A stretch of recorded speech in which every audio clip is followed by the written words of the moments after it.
Хүүхэд зорчиж байна төрийн бус байгууллага Sanitas брэнд тээврийн цагдаагийн алба үзүүлж байна.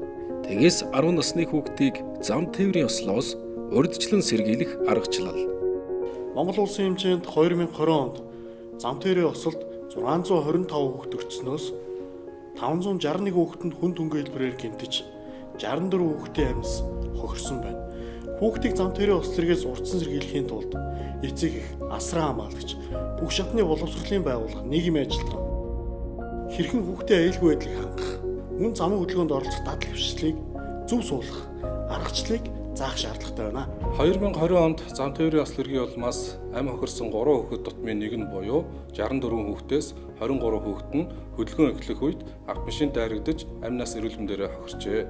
Эдгээр хүүхдүүдийг дайрч амнасын хохироосон холбогдогч нь тухайн хүүхдүүдийн эцэг эх, асран хамгаалагч, ойр дотны хэн нэгэн байсан байна. Аргачлал 1. Хашаан дотор хөдөлгөөн эхлэхдээ анхаарал болгоомжтой зорчих. Хүүхэд өртөж буй зам тээврийн ослын гол шалтгаан нь эцэг эх, асран хамгаалагчдын хариуцлагагүй, хяналтгүй байдал байна. Хэрвээ та бага насны хүүхэдтэй бол тээврийн хэрэгслээр хөдөлгөөн эхлэхдээ автомашинаа заавал тойрч шалгаарай. Сохор бүс гэж юу вэ? За би тээврийн эслийн жолооны хүрдний ард суусан байна. Жолооны ард сууж байгаа жолоочд харагдах болон харагдахгүй хэсэг гэж байгаа. За тээврийн эслийн жолоочд харагдах бүс буюу урд цонх, хоёр хажуугийн цонх болон голын толны хойд цонхонд харагдах хэсэг байна. Харагдахгүй байгаа хэсэг олон улсад сохор бүс гэж нэрлэдэг. Сохор бүсэд голын тол, хоёр хажуугийн тол, хоёр хажуу талын цонх, урд салхины шилнээс бусад жолоочд харагдахгүй байгаа хэсгийг сохор бүс гинэ. Тээврийн эслийн жолооч болон эцэг эх та бүхэнд хүүхдийн харагдахгүй байгаа хэсгийг би даах хүнтэй тайлбарлаж өгье. За яг энэ хэсэг бол голын тол цонхоор харагдахгүй, мөн гаднах толинд харагдахгүй. Энэ хэсэг бол сохор бүс. Зурагт үзүүлж байгаа сум заасан улаан хэсэгт хүүхэд тоглож байвал харагдахгүй. Энэ сохор бүс. Мөн дөрвөн талдаа мэдрэгчтэй боловч мэдрэгчэнд мэдрэгдэхгүй, толинд харагдахгүй, цонхоор харагдахгүй энэ улаан сумаар заасан хэсэг бол мөн сохор бүсд орно. Дунд толинд хойд цонхоор машины ард тоглож байгаа хүүхэд харагдахгүй энэ хэсэг бол мөн сохор бүс. Монгол Улсын замын хөдөлгөөний дүрмийн 23-8 зааснаар суудлын болон ачааны автомашины бүхээгт 10 хүртэлх насны хүүхдийг тээвэрлэхдээ түүний өсөлт болон жиндэн тохирсон нэмэгдэл суудлыг хэрэглэхээр гэж хуульчилсан байгаа. За энэ нэмэгдэл суудал нь бол Монгол Улсын стандартад нийцсэн байхыг бол замын хөдөлгөөний дүрмээр бол шаарддаг. Хүүхэд замын хөдөлгөөнд оролцох дундаас хамгийн эмзэг нь байдаг. 2020 онд зам тээврийн осолд 28 хүүхэд зорчигч хэлбэрээр томчууд 5 хүүхний дэргэд хөдөлгөөнд оролцоод амь хохирсон. Хүүхдэд машины доторх орчноос илүү гаднах орчин илүү сонирхолтой байдаг учраас хүүхэд цонхоор толгоогоо гаргах, гараа гаргах гэдэг ч юм уу машин дотор хөдөлгөөн явж байгаа үед бос зогсох гэх мэтлэн үйлдэлүүдийг гаргаад байдаг. Тэгэхээр машины доторх орчин гаднах орчноос илүү сонирхолтой болох хэрэгтэй. Ингээхийн тулд та машин дотроо хүүхдийнхээ дуртай зөөлөн тоглоомын, дуртай номыг нь тавих ч юм уу. Машины доторх орчин сонирхолтой байх юм бол таны хүүхэд суудал дээрээ сууж хэвшинэ. Би бол хоёр хүүхэдтэй юу гэсэн бэ гэхээр хэрвээ миний хүүхэд зориултын автомашины суудал дээр нь сууж явахгүй бол аавын чамайг цагдаа загнаа шүү гэдэг тэгээ хэлсэн. Тэгээ одоо ингээ машинтай гадуур явж байхад цагдаа тарахаа аваа би зориултын суудал дээр суудсан те намайг таныг цагдаа загнахгүй те ингээд хүүхдүүдийг ингээд тогтмол ингээд суудал дээр суулгах аргуудыг аваад хэрэгжүүл хэрэгтэй. Нэг сар ингээд суудал дээр суугаад хөвшсөн хүүхэд өөрөө суудал дээр суугаад сурчдаг.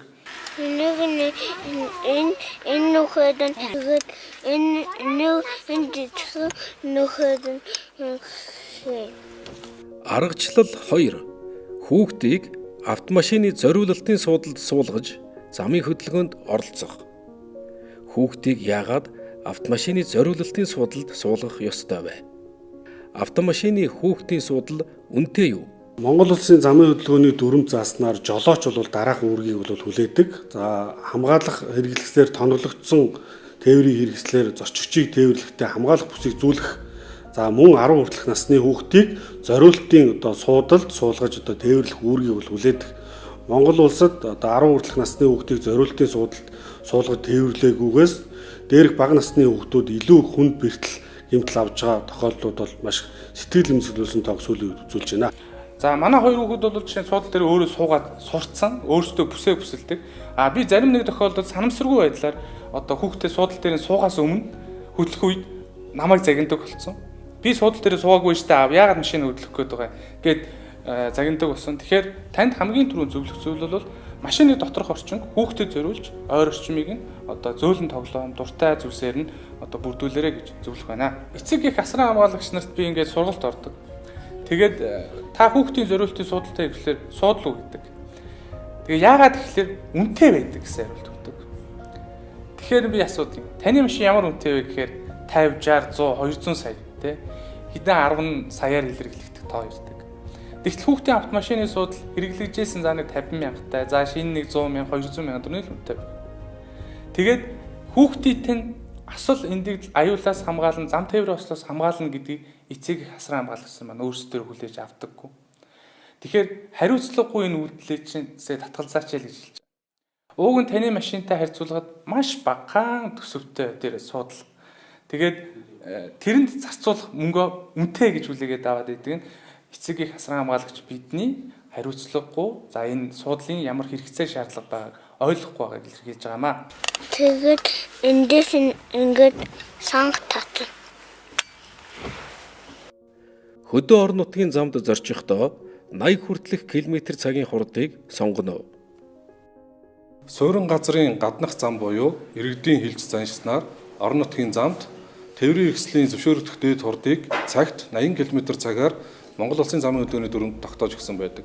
Тухайн авто замын хийц, онцлог, эргэлт, тойруу, налуу за мөн дээрээс нь тухайн авто зам дээр хөдөлгөөнд оролцож байгаа тээврийн хэрэгслийн төрөл хэлбэрүүдээс хамааруулаад тухайн авто зам дээр зорчих аюулгүй тооцоод хурдыг бол инженерүүд тооцож гаргадаг. Орон нутгийн зам маань өөрөө эсрэг хөдөлгөөнтэй 2 игнээ зам, за замын зорчих хэсгийн өргөн бол 7 м, нэг игнээнд ногдох өргөн нь 3.5 м байдаг.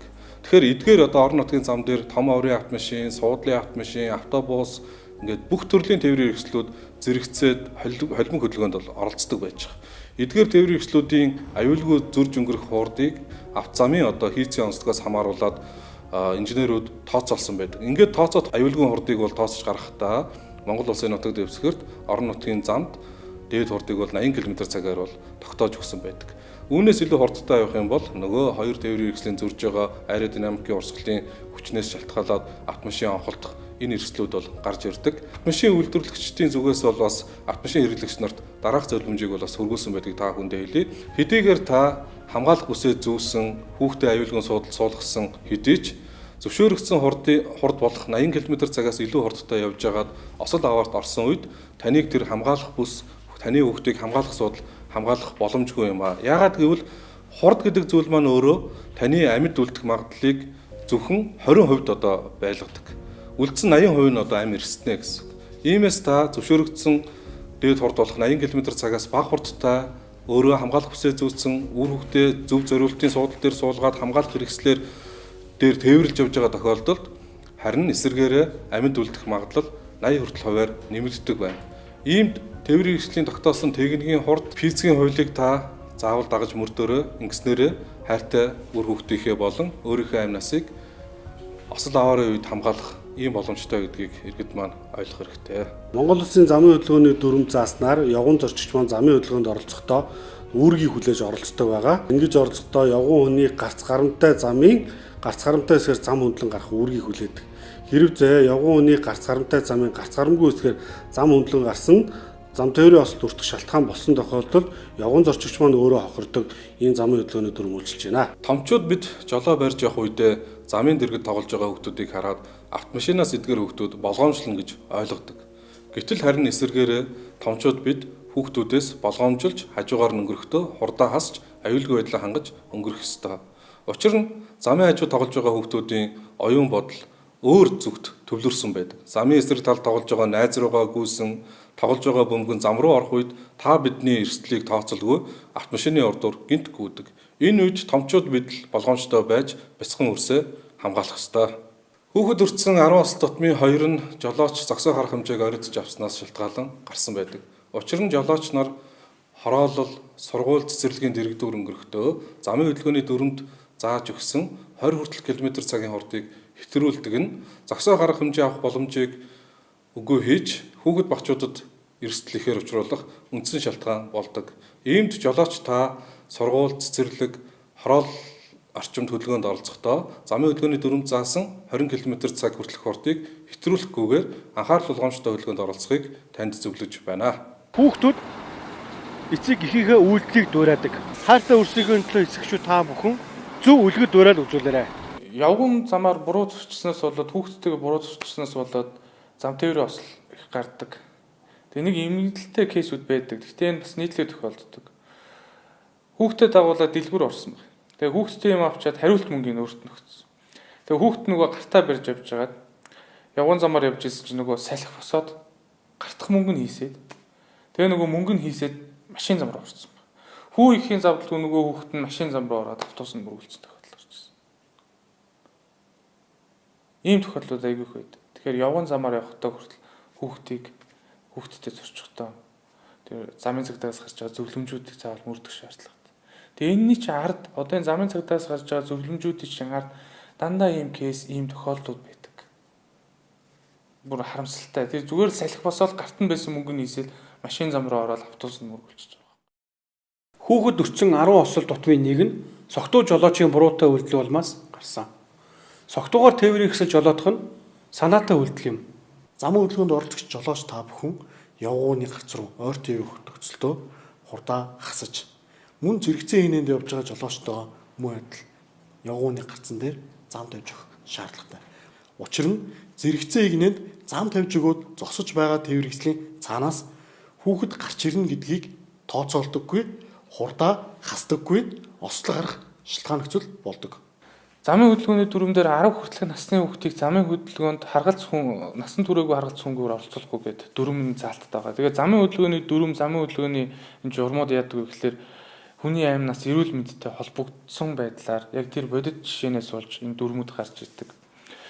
Тэгээд нэг ийм кейс, нэг ийм тохиолдол байдаг, маш эмзэг тохиолдол. 9 настай хоёр ерөнхий улс хурлын сургуулийн бага ангийн хүүхэд найзтайгаа хамт дүүгээ 5 настай дүүгээ цэцэрлэгээс нь авсан байна.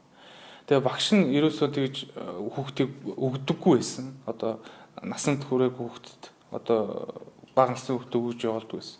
Тэгээ тухайн өдөр нь бол заа яах вэ гэд нэг удаадаа юм чи найзтайгаа явж байгаа юм чи ингээд өгөө явуулсан юм л нэг л удаа. Тэгээ уулз зам хөндлөн гарч явж байгаад ахын жаахан хойно гарсан. Найз нь 5 настай дүүгэн дагуулад зам хөндлөн гарч явж байгаад машинд хариулаад 5 настай хүүхэд нь газар дээр амьсаа алдсан. 9 настай хүүхэд маш хүнд гэмтсэн. Тэгээд дараа нь тэр багш нь ярьж ирсэн. Би хизээч ингэж өгж явуулж үзээгүй. Нэг удаа ингэсэн чи ийм юм болчлоо гэдэг. Тэгээд тэр багш сэтгцийн маш хүнд хямралд ороод тэгээд маш хүнд нөхцөл байдал тохиолдож ирсэн. Тэгэхээр нийгмийн ажилчид багш нар эцэг хасран хамгаалагч нар маань энэ дүрмийн заалт энэ 10 хүртэлх насны хүүхдийг замын хөдөлгөөнд харгалц хөнгөөр оролцуулж болохгүй гэдэг маань өөрөө тэр бага насны хүүхдийн амнаас эрүүл мэнд бодит тохиолдол төр гарч ирдэг учраас энэ дүрмийг байнга биелүүлээсэй гэж хүсэж байна. Тэгээ цэцэрлэгүүд дээр сургуулиуд дээр гараас гарт гэж явдаг. Тэгээ энэ дүрм журмаа хизээж бити зөрчөөрэй. Нэг л удаа тэр багш зөрчсөн. Нэг л удаа гэж би хизээж ингэж байгаагүй. Нэг л удаа зөрчөөд ийм тохиолдол боллоо гэд тэр хүний нүд одоо л надад харагдаж байна. Тэгэхээр багш нартай зөвхөн эцэгчүүдтэй зөвхөн 10 хүртэлх насны хүүхдийг хизээж насан туршаагүй хүнтэй замын хөдөлгөөнд битээ оролцуулаарай. Бага насны хүүхдүүдийн хувьд замын хөдөлгөөнд соёлтой оролцоход эцэг эхчүүдийн үүрэг оролцоо маш чухал байдаг. Илүү тодруулах юм бол 2-6 настай хүүхдүүдийн хувьд харсан үдсэн зүйлээ даган дуурайж хийдэг үе. Мария Монтессоригийн шингээгч оюун ухааны онолоор бол хүүхэд харсан зүйлээ ямар нэгэн цензургүйгээр шууд даган дуурайгаад үйлдэл болгон хувиргадаг гэсэн онол байдаг. Тэгэхээр эцэг эхчүүд маань өөрсдөө бага насны хүүхдтэйгээ хамт замын хөдөлгөөнд оролцохдоо дүрмээ сахиад за хүүхдтэй илүү сайн үлгэрлээд оролцох хэрэгтэй. За мөн дээр нь 4-6 настай хүүхдүүдийн хувьд тоглоомын нас гэж үздэг.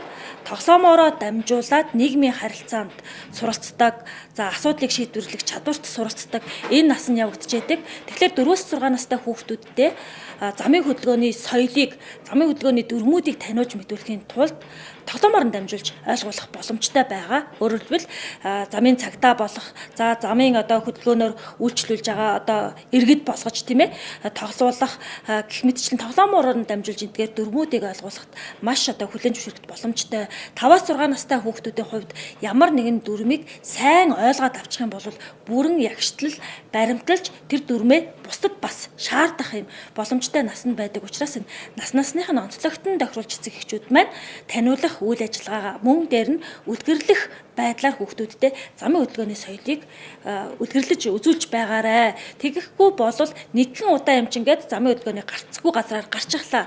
Нэгэн удаа эмчингээд яарад хүүхдэд дагуулад гүйчихлээ те. Энэ болгоны чинь хүүхд маань шингээгч оюун ухаанаараа өөртөө шууд тэр чигээр нь шингээж аваад дараа нь яг түүнтэй ижил төстэй үйл явдал болох үед дагаж дуурайгаад таны тэр хийжсэн үйлдэлийг давтаж өөрөө үйлдэл болгон гаргаж байдаг. Тийм учраас та бага насны хүүхдэд дагуулад гадаа хөдөлгөөнд оролцож байгаа бол ямагт дүрмийг төвчээртэйгээр дүрмийг сахих хэрэгтэй. Хүлээцтэйгээр, төвчээртэйгээр ямагт дүрмээ сахин баримтлаарай. Хүүхдийн эрсдэлгүй байдлын төлөө. Би нийтийн төвд дасалтгүй 8 жил ажиллаж байна. Тэгээд би бага насны хүүхдүүд маань нийтийн төврээр бас зөв боловсон үйлчлүүлээсээ эцэг эхчүүд бас өөр хүүхдүүдтэй зөв боловсон үйлчлүүлэх арга заах зүг нийтийн төврээр зөв боловсон үйлчлүүлэх бас машины нийтийн төврийн хараар тойрж гарах, урдууран гарахгүй эрсдэлт ихтэй гэдэг бас сануул байнга хэлж явах. Би өөрөө бас 3 хүүхэдтэй эцэг хүн бас янз бүрийн юм дээр бас хэмцүүлж явдаг. Хүүхдүүд урдуур гарвал нийтийн төврийн автобус гэдэг чинь том болохоор бас үзэгдэх орчин хязгаарлалтай хажуу машинд бас эрсдлэгтэй дайруулах магадлал өндөр байдаг болохоор тэрэн дээр хэмцүүлж явдаг эцэг эхчүүдэд бас хандж хэлэхэд өөр хүүхдүүдтэй бас нийтийн төврээр зөв боловсон үйлчлүүлээ зааж сайн сургаж өгөөсэй л гэж бодож явдаг. 0-16 насны хүүхдүүд нь ундаг дугуйтай замын хөдөлгөөнд оролцох нь маш эрсдэлтэй байдаг. Харин 16-аас дээш болон насанд ирсэн хүмүүс дугуйгаар зам тээврийн хэрэгсэл болгон ашиглах нь дүрмээр зөвшөөрөгдсөн байдаг. Харин бага насны хүүхдүүд маань дугуйг тоглоом наадгай болж ундаг байгаа. Иймд эцэг эхчүүд та бүхэн хүүхдүүдэд зориултын каск, бэли, хамгаалалтын хэрэгслүүдийг хэрэглээд зориултын зам талбай дээр нь дугуй унуулахыг та бүхэндээ анхааруулж байна.